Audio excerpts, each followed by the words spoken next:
Welcome back. अभी आपने 14 complete किया सबने, बराबर। रिजल्ट्स आ गए, किसी के आए किसी के नहीं आए, किसी को केटी है किसी को केटी नहीं है, कोई फुल क्लियर है, कुछ बैफ वाले बैठे, कुछ बीकॉम वाले बैठे। कुछ कुछ टॉपिक जो बैफ को है वो बीकॉम को भी है, वो बीएमएस को भी है, वो बीबीआई को भी है। तो अभी जो आज का लेक्चर है कंबाइंड लेक्चर है। कंबाइंड लेक्चर के अंदर बीकॉम का भी टॉपिक कवर हो रहा है, बैफ का भी कवर हो रहा है। समझ में हो सकता है टॉपिक का नाम अलग करके दिया रहेगा, 90% जो टॉपिक पढ़ा रहा है टॉपिक का नाम सेम ही है, बराबर। और ये टॉपिक कराने वाला हूं मैं। इस साल मैंने ट्राई ये किया है कि maximum topic we will covering in Bollywood style, क्योंकि कंसेप्ट अगर बॉलीवुड स्टाइल में रहेगा तो अपने को स्टोरी याद रहती है। तो उसी के लिए ऐसा कुछ दिख रहा है आप लोग को। पहले वही ट्राई करूंगा मैं कवर अप करने का। कंसेप्ट क्लियर कर लो, टॉपिक बहुत इजी हो जाएगा।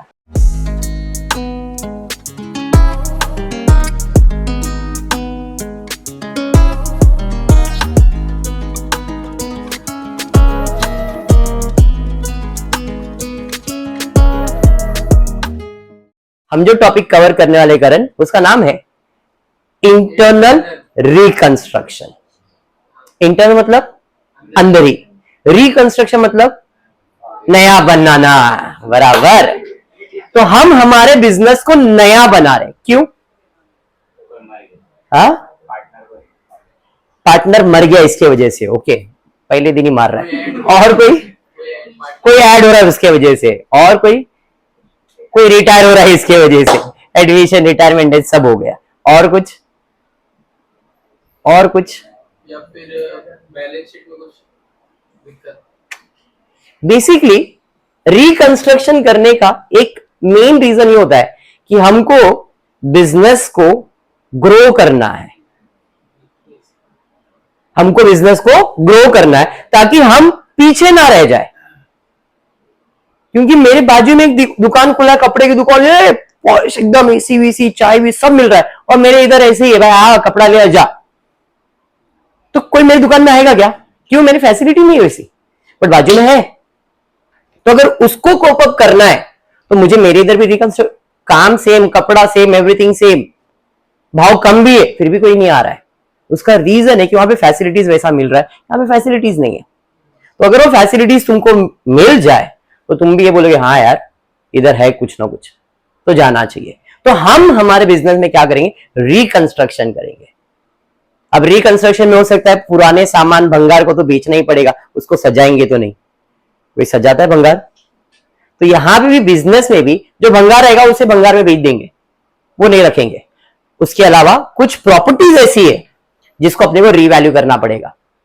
हो सकता है लैंड एंड बिल्डिंग का नया वैल्यू लगाना पड़ेगा, भाई इसका कीमत इतना अपन ने लिखा है ये बराबर नहीं, इसका वैल्यू कम कर देते, नहीं इसका वैल्यू बढ़ा देते। ये सारी चीजें, असेट्स का वैल्यू कम करना, असेट का वैल्यू बढ़ाना, बस that is something called as internal reconstruction. ठीक है, स्टार्ट करता हूं क्लास, देखते क्या पढ़ने मिलने वाला है। जानते रहोगे इसको, वीडियो पे कॉपीराइट्स भी आ सकता है, बट आप लोग देख लो, सुन लेते क्या है ये। Share holder of the business, ये तेरा वजह से मेरा आत्महत्या करने का टाइम आ गया है। किधर से ला के देगा बाबा? वो तोतला साड को पैसा किधर से ला के देगा तू? गुनहगार हूं ना मैं आपका। Shareholder trying to do internal reconstruction. समझ में आ रहा है? अब तो एक ही रास्ता बचा है मेरे पास। तो अब तक धोती बेचेगा मेरा? हर इंसान के पास 2 किडनी होती है, तो लेकिन इंसान एक revaluation of all assets and liabilities. 2 kidney है, एक पे भी जी सकता है ना, एक निकाल दो। असेट का वैल्यू कम करना या असेट का वैल्यू बढ़ाना, या लायबिलिटीज का वैल्यू कम करना, लायबिलिटीज का वैल्यू बढ़ाना। मतलब इस टॉपिक में यही होने वाला है। एक मस्त पे की दुकान दिया रहेगा, दुकान बाबूराव, मतलब उसके अंदर रहेगा असेट्स और लायबिलिटीज, बैलेंस शीट। तो बाबूराव अपने लिए कौन है? बैलेंस शीट है। और उसके पास क्या है? किडनी है। अपने पास असेट्स और लायबिलिटीज है। समझ में आएगा? हम क्या करेंगे? उस असेट्स और लायबिलिटीज का वैल्यूएशन करेंगे। किसी असेट का वैल्यू बढ़ाएंगे, किसी असेट का वैल्यू कम करेंगे। और वो कौन कम करेगा? शेयर होल्डर राजू, बराबर। तो यहां पे शेयर होल्डर यानी कि राजू है, बाबूराव अपना बैलेंस शीट है। किडनी पर भी तो जिंदा रह सकता है। क्या बात कर रहे हैं बाबा? किसी पैसे वाले पेशेंट को एक किडनी बेच दूंगा, बहुत पैसे आ जाएंगे। फिर एक आंख बेच दूंगा और पैसे आ जाएंगे। तो देखा, अरे हुआ है रे, कैसे नहीं होगा? देखा, हाँ वो तो एक सेकेंड के लिए वो, चलो ठीक है। अब वो है कौन? Capital reduction. Sunil Shetty, capital, very important part of this topic. क्यों? क्योंकि जब भी आप असेट का वैल्यूएशन करोगे, लायबिलिटीज का वैल्यूएशन करोगे, तो उसमें फायदा या नुकसान होगा। कभी कभी हम हमारे प्रॉपर्टी का वैल्यूएशन करें, यार इतने में खरीदा था, आज इतने में बेचना पड़ रहा है, नुकसान होगा। तो वो नुकसान या जो फायदा है वो किधर लिखने का? वो लिखने का कैपिटल रिडक्शन अकाउंट। ये तो प्रॉफिट एंड लॉस अकाउंट नहीं है। इधर फायदा होगा, नुकसान होगा, तो प्रॉफिट एंड लॉस नहीं बोलने का, कैपिटल रिडक्शन अकाउंट। मतलब जब भी कोई असेट का वैल्यूएशन बढ़ेगा, असेट का वैल्यूएशन कम होएगा, लायबिलिटीज का वैल्यू बढ़ेगा, लायबिलिटीज का वैल्यू कम होएगा, तो जो भी उनका डिफरेंस रहेगा, जो भी डिफरेंस रहेगा, 5 लाख का सामान है, 4 लाख कर दिया उसका वैल्यू, 1 लाख कम हुआ, अरे लॉस हो गया, कैपिटल रिडक्शन। 5 लाख का सामान है, 6 लाख वैल्यू कर दिया, 1 लाख बढ़ गया, कैपिटल रिडक्शन। समझ में आ रहा है? मतलब यहां पे आपको एक ही चीज याद रखना है, हम असेट्स का और लायबिलिटीज का वैल्यूएशन करेंगे और उसमें जो भी फायदा या जो भी नुकसान होगा वो सुनील शेट्टी को दे देंगे, कैपिटल रिडक्शन अकाउंट। बाबूराव बन गया बैलेंस शीट, अक्षय कुमार बन गया आपका शेयर होल्डर, जो असेट्स और लायबिलिटीज का वैल्यूएशन लगाएगा, और जो भी डिफरेंस आएगा सुनील शेट्टी में, मतलब कैपिटल रिडक्शन अकाउंट में जाएगा। समझ में आ गया? इस टॉपिक को इसी तरीके से याद रखो, डेफिनेटली भूलोगे नहीं, क्वेश्चन खुद बनाओगे, खुद बना लोगे क्वेश्चन। और जब एक स्टूडेंट क्वेश्चन बनाना सीख जाता है, वो टॉपिक अच्छे से समझ जाता है। आप जब क्वेश्चन खुद ही बना लोगे ना, आपको समझ में आ रहा है यार क्वेश्चन है, ला मैं बनाता हूं। आपको जब क्वेश्चन बनाने आ गया ना, तो कैसा भी डिफिकल्ट से डिफिकल्ट क्वेश्चन भी रहेगा ना, वो इजी लगेगा। क्यों? क्योंकि तुमको मालूम है ना कंसेप्ट क्या है। और this is the concept, if you understand this concept, definitely ये टॉपिक कभी नहीं भूलोगे, कभी नहीं भूलोगे। इसलिए आज की क्लास में आप समझो कि बाबूराव कौन है, राजू कौन है।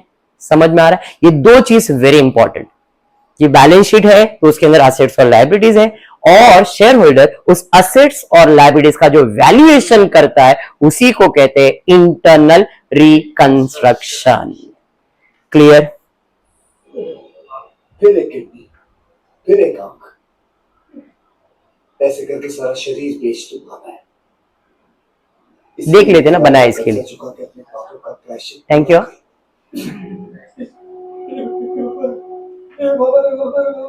देव मानुस है रे। मैं तो तेरे को हरामी समझता था, तू तो राम निकला, देव मानुस निकला। तू बाबूराव के लिए अपना किडनी बेचे, अपना आंख बेचेगा। शेयर होल्डर करेगा अपने लिए। मैं अपनी किडनी की बात नहीं कर रहा हूँ। किसके किडनी की बात कर रहा है? बिजनेस के असेट्स और बिजनेस के लायबिलिटीज, खुद का नहीं।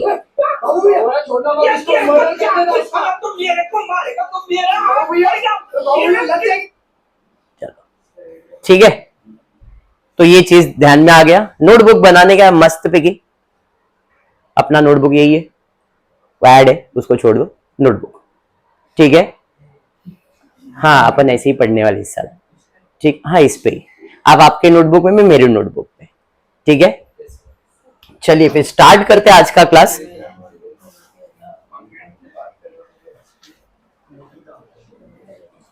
चलिए, क्वेश्चन आपके सामने है, अभी आपको नोट्स दिया नहीं गया है, तो आप इधर देख सकते हो क्वेश्चन।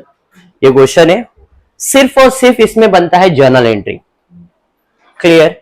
कभी कभी अगर बैलेंस शीट बनाने बोला तो बनाना पड़ेगा। 99.9% journal entry and capital reduction account. देखो, you are required to pass journal entry to record the above transaction and prepare capital reduction account in the books of Unwell Limited। ये आपका question है, आपके सामने दिख रहा है, एक अनवेल बैलेंस शीट दिया गया है, लायबिलिटीज एंड असेट्स। और यहाँ पे शेयर होल्डर ने क्या क्या किया है वो एडजस्टमेंट दिया गया है। हमको हर एडजस्टमेंट का सिर्फ जर्नल एंट्री सॉल्व करना है। 10 एंट्री 10 एडजस्टमेंट मतलब 10 जर्नल एंट्री सॉल्व करने का। एग्जाम में टीवाई बैफ को 15 मार्क के लिए, बीकॉम को 20 मार्क के लिए।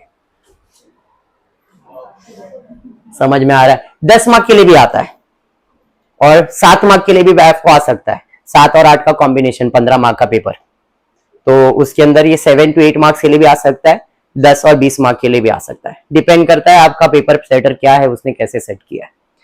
ठीक है, पहला दिन है, डरो मत, जर्नल एंट्रीज करने वाले, फोकस रखो और नोट्स बनाना। आप फर्स्ट ईयर या सेकेंड ईयर में नहीं हो कि आप ऐसे ही आए चलो पास हो जाएंगे, नहीं। टीवाई में थोड़ा फोकस करके स्टडी करना ताकि आपके लिए इजी हो जाए और मेरे लिए भी इजी हो जाए। वीडियो में इसलिए रिकॉर्ड कर रहा हूं ताकि कभी आपने लेक्चर स्किप कर दिया, कभी कोई पॉइंट्स याद नहीं हुआ तो डेफिनेटली वीडियो हेल्प करेगा ही।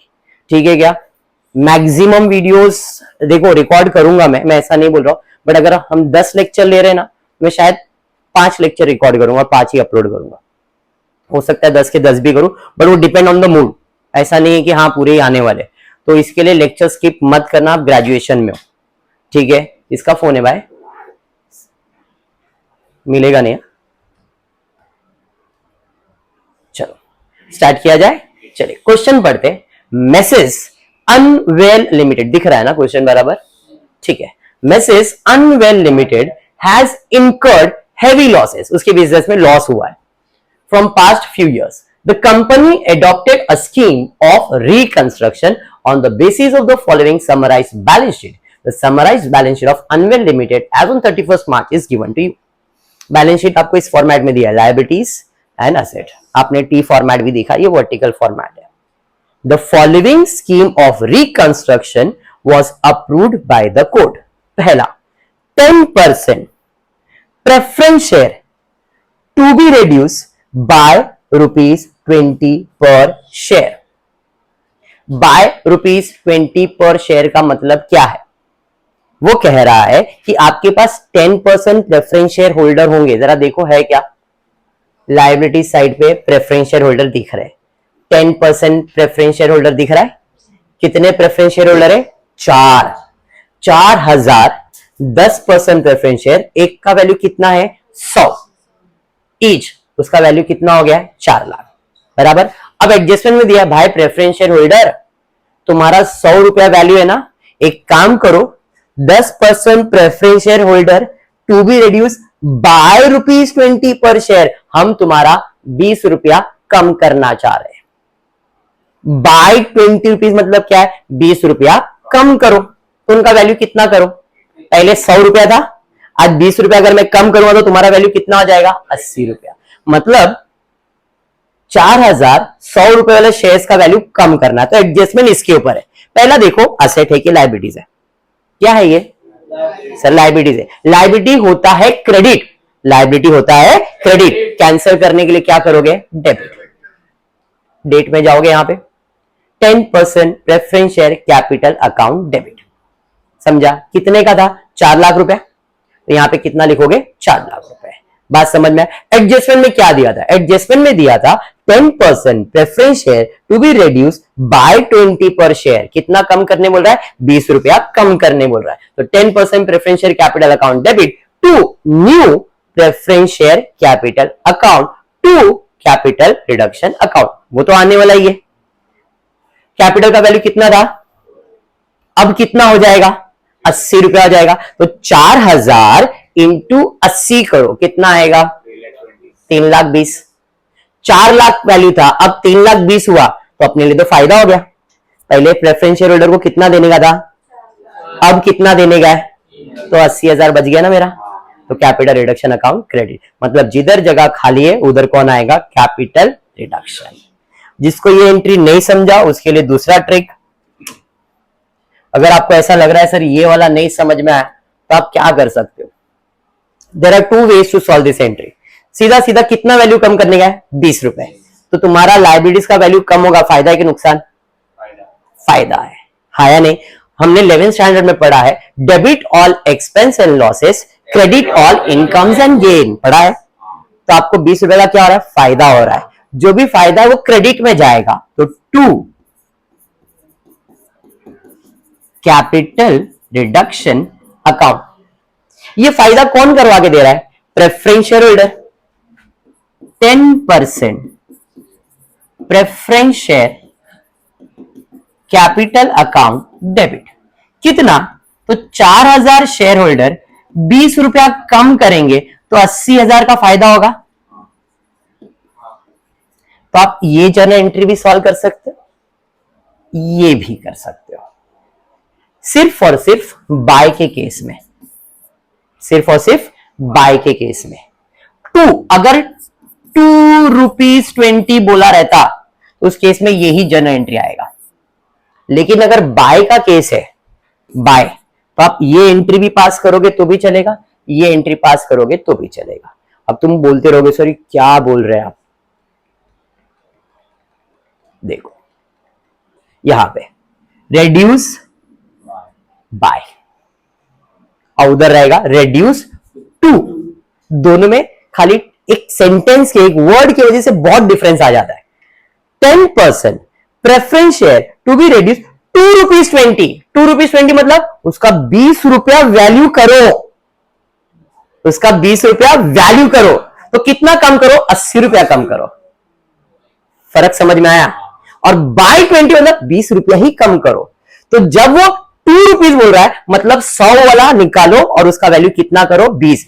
तो पुराना जाएगा और नया आएगा। तो अभी जो हमने पास किया था ना, पुराना गया नया आया और डिफरेंस कैपिटल, वो 2 के केस में। और बाय के केस में सिर्फ इतना। तो बाय के केस में आप इतना ही सॉल्व करना और 2 के केस में आप ये सॉल्व कर सकते हो। समझ में आया मैंने 2 और बाय का कंसेप्ट? अगर आपको ऐसा लग रहा है पहला लेक्चर है, ऐसे 2 और बाय और बहुत सारे आने वाले, तो खाली इतना ध्यान में रखो। बाय का मतलब है सिर्फ प्रॉफिट एंड, और 2 के केस में पुराना जाएगा और नया आएगा। ये तो याद रहेगा। तो 2 के केस में क्या करने का? पुराना जाएगा नया आएगा। उसका रीजन है कि फेस वैल्यू बदल जाता है। 100 का 20 हो रहा है मतलब पुराना 100 वाला गया, नया 20 वाला आया। इसके लिए पुराना जाएगा और नया आएगा। फर्क समझा? हाँ पक्का 100%? चलिए ठीक है। नहीं समझ में आया तो पूछना, फिर बोलता हूं।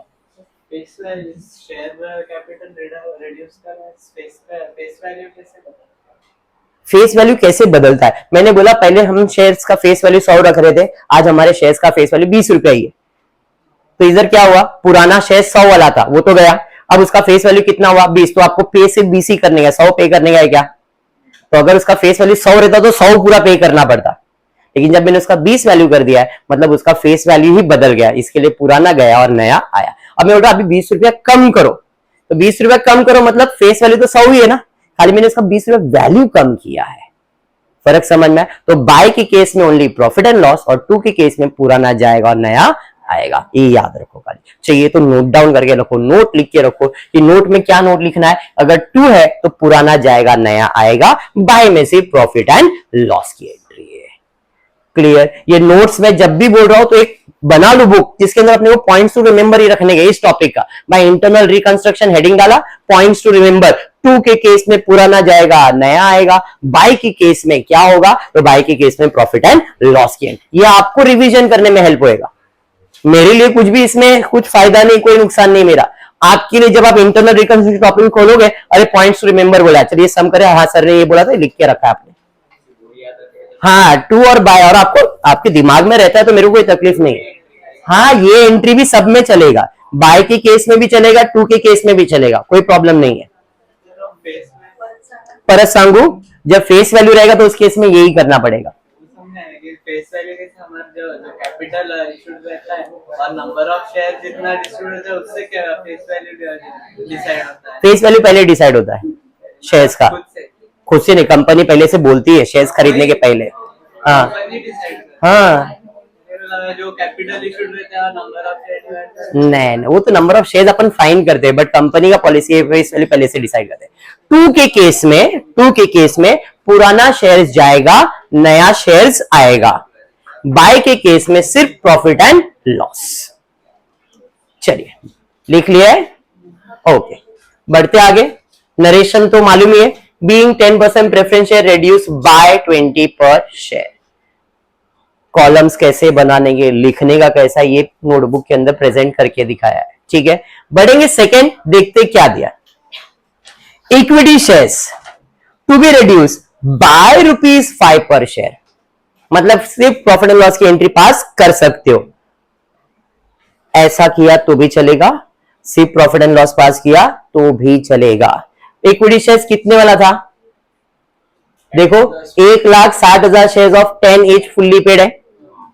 अब उसका वैल्यू कितना कम करने मिल रहा है, लायबिलिटीज का वैल्यू कम होगा तो फायदा है कि नुकसान, जो भी फायदा है कैपिटल रिडक्शन क्रेडिट और इक्विटी शेयर अकाउंट डेबिट। कितना, 1,60,000 इंटू 5 80,000, 80,000 का फायदा नुकसान, या तो पुराना 1,60,000 जाएगा, नया 80 आएगा और बाकी कैपिटल रिडक्शन अकाउंट। तो यहाँ पे एंट्री पास किया, equity share account to new equity share to capital reduction. 16 lakh है, 16 लाख मतलब 8 लाख और 8 लाख, समझ में आया। और सिर्फ प्रॉफिट एंड लॉस की एंट्री क्या आएगी, equity share capital account debit to capital reduction 8 lakh और 8 लाख। समझा, दोनों चीज क्लियर, बस यही इसका ट्विस्ट है। इसके बाद तो असेट्स और लायबिलिटीज एकदम सिंपल रहेगा। डन है, पक्का। आपके दिमाग में फ्रेमिंग समझ में आया, क्वेश्चन कैसे फ्रेम हो रहा है, वो ऐसा ही करेगा और कुछ भी नहीं। नेक्स्ट आगे देखते हैं क्या क्वेश्चन दिया। डिबेंचर होल्डर है क्या अपने पास, है भाई, डिबेंचर होल्डर भी है। Debenture holder agree to settle their claim fully by issue of new 11% debenture of ₹14 lakh. Debenture holder क्या कहते हैं, भाई हमारा क्लेम पूरा सेटल करो, बट हमको नया डिबेंचर दो। कितना, 11% का। कितने में दे दो, 14 लाख। भाई डिबेंचर होल्डर कितना देने का था, 20 लाख। वो कितने में सेटल करने की बात कर रहा है, they also agree to forgo 50% of their interest. बोल रहा है इंटरेस्ट भी माफ करने के लिए रेडी हो, लेकिन कितना इंटरेस्ट माफ करूंगा, सिर्फ 50%। The payment of remaining 50% interest will be made immediate. अगर तुम अभी के अभी 50% ब्याज दे देते हो, देखो इंटरेस्ट अक्रूवल डिबेंचर दिख रहा है 2 लाख रुपए, बोल रहा है उसमें से अगर 1 लाख अभी देते हो ना तो बाकी 1 लाख माफ करूंगा। मतलब 2 एडजस्टमेंट है, एक तो कैपिटल पे है और एक इंटरेस्ट के ऊपर है। समझ में आया, क्लियर। चलिए, डिबेंचर भी लायबिलिटीज है, इसको भी सेटल करना है। लायबिलिटीज होता है क्रेडिट, सेटल करने के लिए क्या हो जाएगा, डेबिट। तो यहां पे आ जाता हूं, 10% डिबेंचर अकाउंट डेबिट टू, इनको क्या दे रहे, न्यू 11% डिबेंचर दे रहे, बाकी तो फायदा ही हो रहा है टू कैपिटल रिडक्शन। कितने का डिबेंचर था, कितने का डिबेंचर दे रहे, कितना फायदा हुआ, समझ में आ गया, अरे समझा। बीइंग 10% डिबेंचर सेटल, ब्याज भी सेटल किया, ब्याज भी था, लायबिलिटी मतलब क्रेडिट, तो इंटरेस्ट वर्किंग बनाया क्या इसका, यस नहीं, interest on debenture to cash to capital reduction. 2 lakh देना था, कैश कितना दे रहे, बाकी मेरे लिए कैपिटल रिडक्शन। समझ में आ गया दोनों एंट्री, क्या बाउंसर गया, पक्का समझा, 100% बाउंसर वापस है। पहला वाला समझ में, 20 लाख वाला, 20 भी नहीं समझा, चलो ठीक है। और किसको, गौरी, चलिए ठीक है, वापस एडजस्टमेंट पढ़ो। क्या दिया बेटा, एडजस्टमेंट दिया है, डिबेंचर होल्डर कह रहा है हम हमारा क्लेम सेटल करेंगे। Debenture holder agree to settle the claim fully, पूरा क्लेम सेटल करने के लिए रेडी है by issue of new 11% debenture of 14 lakh. भाई डिबेंचर होल्डर कितना है तेरा वैल्यू, 20 लाख। एक काम कर रहे, 20 लाख मत दो, मुझे 14 लाख दो, बाकी माफ किया। तो 20 में से सिर्फ 14 उसका वैल्यू किया, तो कितना माफ हुआ, 6 लाख। तो मेरे लिए तो फायदा है क्योंकि लायबिलिटीज का वैल्यू कम हो रहा है। प्लस उसने बोला है they also agree to forgo, forgo मतलब माफ किया, फॉरगो भूल जाओ, माफ किया। कितना माफ किया, 50% ऑफ देयर इंटरेस्ट, 50% ब्याज भी माफ कर रहा हूं, लेकिन कंडीशन है payment of remaining 50% interest should be made immediately. अभी के अभी 50% भर दो तो 50% माफ करूंगा। मतलब 2 एडजस्टमेंट ही ना, एक है डिबेंचर के ऊपर और एक है इंटरेस्ट के ऊपर। दोनों लायबिलिटीज है क्रेडिट, सेटल करने के लिए क्या करेंगे, डेबिट। तो यहां पे आ जाएगा 10% debenture account debit to 11% debenture to capital reduction. 20 lakh का डिबेंचर था पुराना, नया डिबेंचर दिया 14 लाख का, 20 में से 14 गया, बचा कितना, 6 लाख, कैपिटल रिडक्शन अकाउंट। समझ में आया। उसके अलावा इंटरेस्ट, भाई इंटरेस्ट भी सेम था, interest on debenture account debit to cash to capital reduction. 2 lakh का इंटरेस्ट था, 1 लाख कैश दिया और 1 लाख सेटल कर दिया। समझ में आया, कैश दिया इसके लिए कैश अकाउंट क्रेडिट। समझ में आ रहा है, लिख के बताओ क्या, पक्का समझा है ना क्या, नहीं तो लिख के बताता हूं, बोलो लिख के बताओ। 100% देखो इंटरेस्ट था क्रेडिट, तो यहां पे आएगा इंटरेस्ट अकाउंट डेबिट टू पैसा देना है तो पैसा जाएगा कैश और बैंक अकाउंट। 2 बाकी तो मेरे लिए फायदा है कैपिटल रिडक्शन अकाउंट। 2 लाख देने का था, उसने बोला 50% दे दो, 1 लाख अभी के अभी दे दिया, बाकी 1 लाख मेरे लिए फायदा हो गया। कोई सेम एंट्री वहां पे। क्लियर? चलिए ठीक है। नेक्स्ट आगे देखते हैं एडजस्टमेंट क्या दिया है। Computer was to be written down by 40,000। Computer का वैल्यू 40,000 रुपए कम करो। रिटर्न डाउन मतलब कम करना। कितना वैल्यू कम करने का है? कंप्यूटर कितना है भाई? 6 लाख। 40,000 भाई, 2 किडनी, 1 किडनी पे भी चल सकता है। 40,000 कम कर दो। अब असेट है डेबिट, वैल्यू कम करने के लिए क्या हो जाएगा? क्रेडिट। तो भाई क्या कंप्यूटर अकाउंट क्रेडिट, हाँ या नहीं? और मेरे लिए तो लॉस हो गया, जो भी लॉस है वो कहां जाएगा? Capital reduction. कितना? 40,000। 40,000 बाय था, बाय में क्या आता है? सिर्फ प्रॉफिट एंड लॉस। इसके लिए पहले मैंने बताया था बाय में सिर्फ प्रॉफिट एंड लॉस याद रखो, और 2 में पुराना जाएगा और नया आएगा, या वो कंसेप्ट पूरा एक साथ चलेगा फिर। ठीक है, समझा? चलिए बढ़ते हैं नेक्स्ट। उसके बाद क्या दिया? Land and building and furniture to be appreciated by 10%। Appreciation मतलब वैल्यू बढ़ाने का है। कितना बढ़ाने का है? 10%। लैंड एंड बिल्डिंग कितना है? 12,20,000। 10% कितना हो जाएगा? 1,22,000 बराबर। फर्नीचर कितना है? 4 लाख। 10% कितना आएगा? 1 0 बढ़ जाएगा, मतलब 40,000। है नहीं? वैल्यू बढ़ाना है। फायदा कि नुकसान? जो भी फायदा है वो डेबिट में जाएगा, क्रेडिट में जाएगा? बोलो। Debit all expense and losses, credit all incomes and gain. मतलब इधर असेट का वैल्यू बढ़ रहा है तो कैपिटल रिडक्शन क्रेडिट में आएगा। क्यों? बिकॉज जमीन का वैल्यू बढ़ गया, फर्नीचर का वैल्यू बढ़ गया, तो दोनों असेट वैल्यू बढ़ेगा तो डेबिट ही होगा। तो इधर आएगा डेबिट में लैंड एंड बिल्डिंग, डेबिट में आएगा फर्नीचर अकाउंट। 40,000, 1,22,000 और 40। 1,22,000 कैसे आया? क्वेश्चन आपको दिया था, कितना था? यहां पे था आपको वैल्यू, देखो बिल्डिंग कितना था? 12,20,000। इसका 10% 1 0 कम हो जाएगा, 1,22,000। फर्नीचर कितना था? 4 लाख। 1 0 कम किया, 40,000। 10% बढ़ाने का ना, तो इसका 10% निकालो, इसका 10% निकालो। कैलकुलेट करना है तो भी, नहीं तो 1 0 कम कर दो। 1 0 कम करोगे तो आ जाएगा 10%। पढ़ा है ना ये सब? चलिए ठीक है। तो यहाँ पे आ गए लैंड एंड बिल्डिंग का 1,22,000, फर्नीचर का 40। डेबिट में क्यों आया? बिकॉज असेट का वैल्यू बढ़ रहा है तो डेबिट, कम हो रहा है तो क्रेडिट। तो बढ़ रहा है इसलिए दोनों debit to capital reduction account. अच्छा, स्टॉक का भी एडजस्टमेंट साथ में ही कर दिया लोग ने। आगे मैं स्टॉक का बता देता हूँ। स्टॉक का भी वैल्यू 60,000 बढ़ रहा है इसलिए साथ में सॉल्व किया। कितना? 2,22,000। देखो स्टॉक का भी एडजस्टमेंट था। Stock be appreciated by 60,000।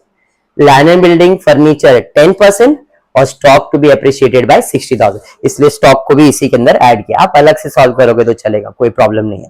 पहले इन दोनों का करके 1,62,000 और फिर 60,000 60,000। गौरी समझ में आया? तो आप कंबाइन सॉल्व करो या अलग अलग सॉल्व करोगे तो इसकी स्टॉक की एंट्री क्या आ जाएगी? तो स्टॉक की एंट्री आने वाली है stock account debit to capital reduction. कितना? 60,000। 60,000 समझ में आ गया? क्लियर? आप ऐसा भी सॉल्व कर सकते हो, कोई प्रॉब्लम नहीं है।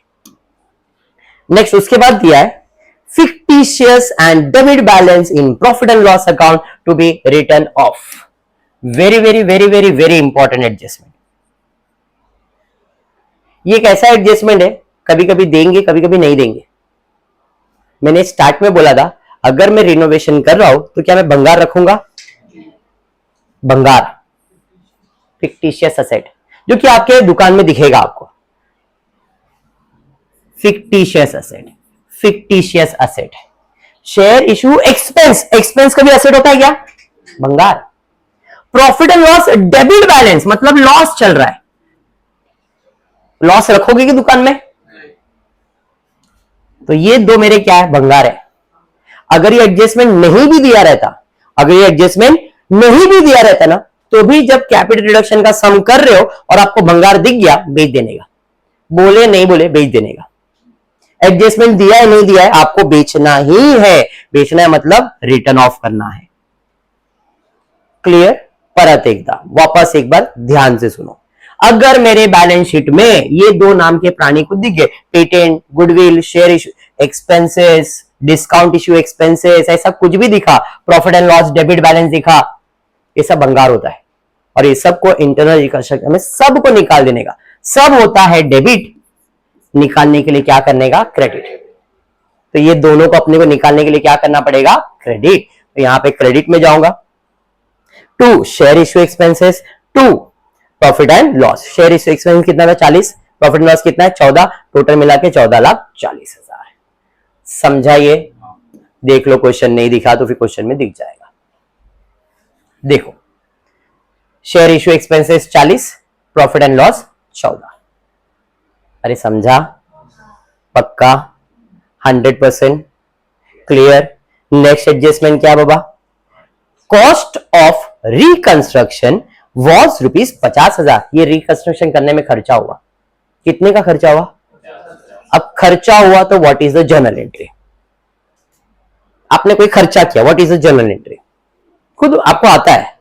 आप कोई भी खर्चा करते तो जर्नल एंट्री क्या पास करोगे, expenses to cash, expense account debit. भाई इधर एक्सपेंस अकाउंट तो रहता ही नहीं है, इधर तो सिर्फ और सिर्फ सुनील शेट्टी रहने वाला है। तो एक्सपेंसेस में कौन आएगा, कैपिटल रिडक्शन, और पैसा तो जाने वाला ही है। इसकी जर्नल एंट्री क्या आएगी, capital reduction account debit to cash. समझ में आ गया, इसकी जर्नल एंट्री आ जाएगी capital reduction account debit to cash, 50,000 50,000।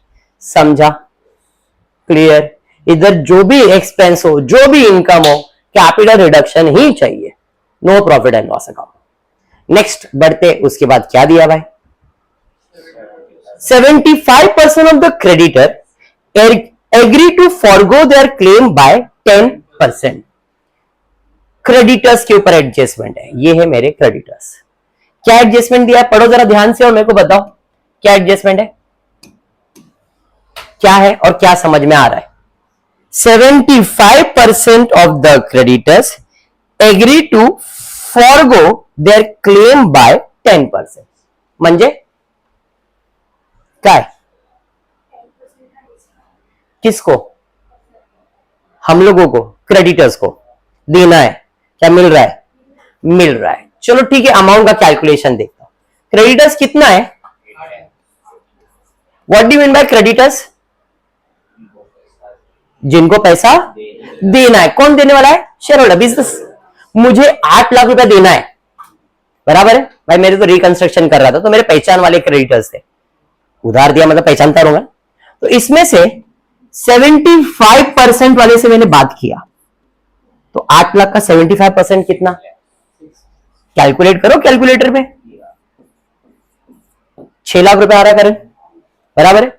करण 6 लाख के क्रेडिटर से मैंने बात किया, यार बहुत खर्चा हो गया, रिनोवेशन, और तेरे को 6 लाख देने का, नहीं दे पाऊंगा। अच्छा एक काम कर, 6 लाख के क्रेडिटर्स ने क्या बोला, 10% माफ किया, तो 10% 6 लाख वाले ने माफ किया, मतलब सिर्फ 60,000 रुपया माफ हुआ। तो 5,40,000 तो देना ही है ना, प्लस 2 लाख भी देने का है। ये 2 लाख कौन सा आया सर, 8 में से 2 लाख का तो बात भी नहीं किया था अपन ने, तो 5,40,000 और 2 लाख मतलब 7,40,000 तो देना ही है। ये तो क्रेडिटर्स जैसा है वैसे ही है। तो एडजस्टमेंट किसका है, 60,000 का। हम 10%, 8 लाख का निकालते, स्टूडेंट गलती जो करती वही, 8 लाख का 10% निकाल 80,000 की एंट्री पास कर दे, नहीं, ऐसे सॉल्व होगा। तो आपको कितने का फायदा हो रहा है, जो भी फायदा हो रहा है, कैपिटल रिडक्शन, क्रेडिट, किसने दिया ये फायदा, क्रेडिटर्स दे, तो क्रेडिटर्स का अकाउंट क्या हो जाएगा, डेबिट। समझा एडजस्टमेंट, पक्का। तो एडजस्टमेंट क्या आएगा, तो एडजस्टमेंट आएगा, क्रेडिटर्स होता है क्रेडिट सेटल करने के लिए, debit to capital reduction account. तो creditors account debit to, payment भी किया है क्या उन लोगों को, पेमेंट किया है क्या, एडजस्टमेंट दिया था पेमेंट के लिए, अगर दिया रहेगा तो फिर पेमेंट किया रहेगा, पेमेंट नहीं किया रहेगा तो प्रॉब्लम नहीं। Cost, sorry 75% credit agree to forgo the claim by 10%। हाँ, इसके आगे शायद एडजस्टमेंट नहीं है, इसके लिए एंट्री पास हुई है, जब प्रिंटिंग हुआ नहीं है।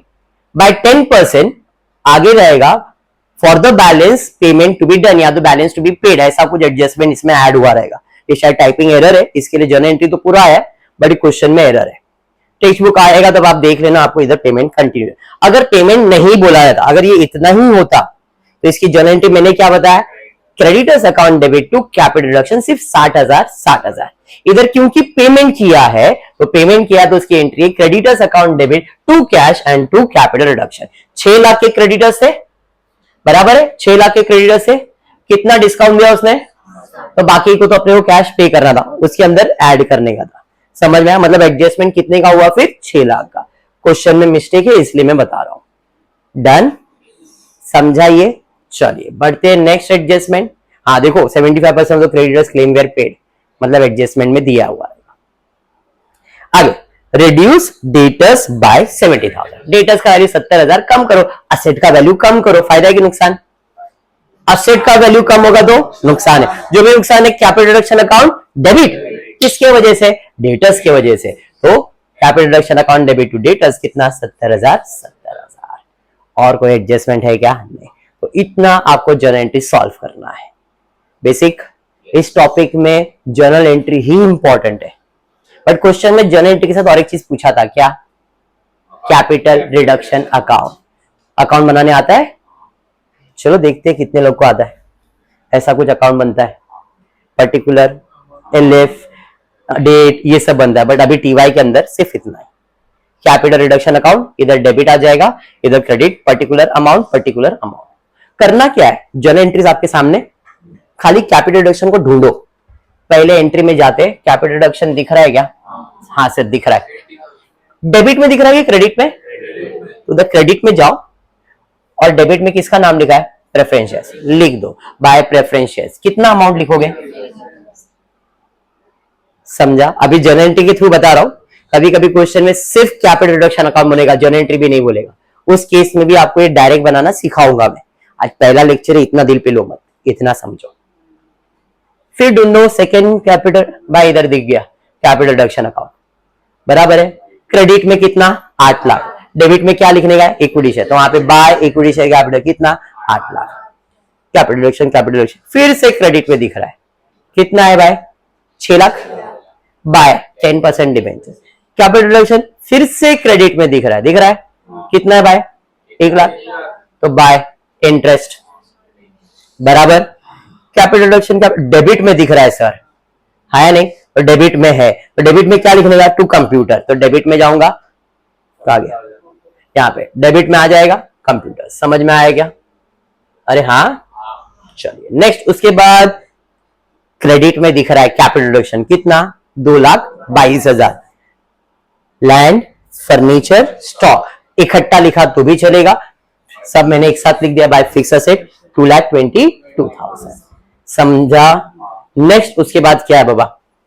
सर डेबिट में कैपिटल रिडक्शन कितना है? 14,40,000। क्या है? शेयर और प्रॉफिट, सबका नाम लिखना तो लिखो, नहीं तो फिक्टिशियस असेट लिखा तो भी चलेगा। क्लियर? फिर उसके बाद कैपिटल रिडक्शन फिर से डेबिट में टू कैश, तो डेबिट में टू कैश। फिर कैपिटल रिडक्शन क्रेडिट में बाय क्रेडिटर्स, तो बाय क्रेडिटर्स। इसका पोस्टिंग नहीं किया क्या? अच्छा बाद में किया रहेगा फिर। हाँ बाय क्रेडिटर्स हो गया, क्लियर। और डेटर्स के अंदर कैपिटल रिडक्शन डेबिट डेटर्स। और कुछ है क्या? टोटल करो, कैलकुलेटर है, निकालो कैलकुलेटर, देखो कौन सा साइड ज्यादा लग रहा है, फटफट कौन से साइड का टोटल ज्यादा लग रहा है? पहला दिन इतना पढ़ा दिया सर ने ना, फट फट फट। ये साइड का टोटल ज्यादा लग रहा है 18,62,000। 18,62,000 माइनस करोगे तो आपको बैलेंस आ रहा है 2,60,000। डेबिट में आया तो कैपिटल रिजर्व, क्यों? क्योंकि इनकम ज्यादा है, एक्सपेंस कम है, तो कैपिटल रिजर्व। और अगर एक्सपेंस ज्यादा होगा, इनकम कम होगा तो लॉस, और लॉस को कहते हैं गुडविल।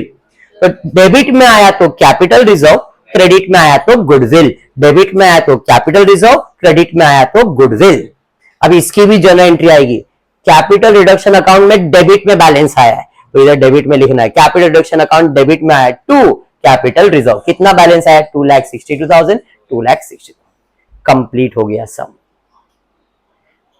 ऐसा ही सम, सिमिलर सम बोर्ड एग्जाम में आएगा, क्लियर बोलता हूं। ऐसे टाइप के सम्स ही बोर्ड एग्जाम में आते हैं, और ये टॉपिक का डिफिकल्ट सम था, पहले लेक्चर में मैंने डिफिकल्ट पढ़ा है, तो क्या लग रहा है कर सकते टॉपिक?